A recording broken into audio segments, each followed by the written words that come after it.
Kwa majina naitwa Matrida Patrick, ni mkazi wa hapa Malolo. Nilikuwa asubuhi natokea nyumbani, niko naenda shamba ambao ni huku treni iliposimamia.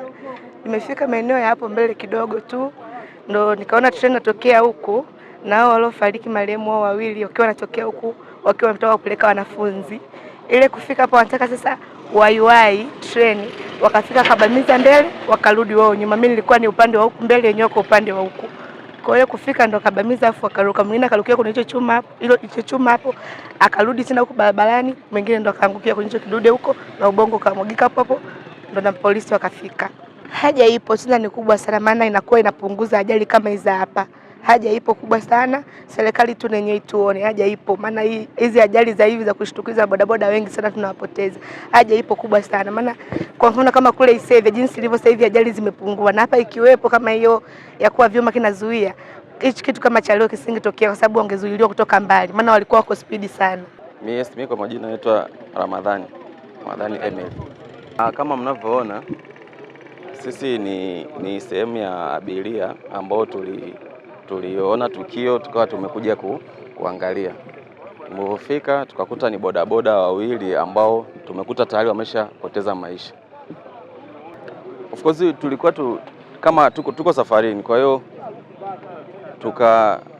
tukiwa kwenye treni tukaona treni inasimama ghafla. Kwa hiyo kabidi tushuke kuangalia nje, tukaona kama kuna ajali, watu wamejaa, tumekuja kuangalia. Fika tunakuta ni bodaboda wawili ambao walikuwa wanakimbia wamejigonga kwenye treni. Tumekuta tayari wameshafariki.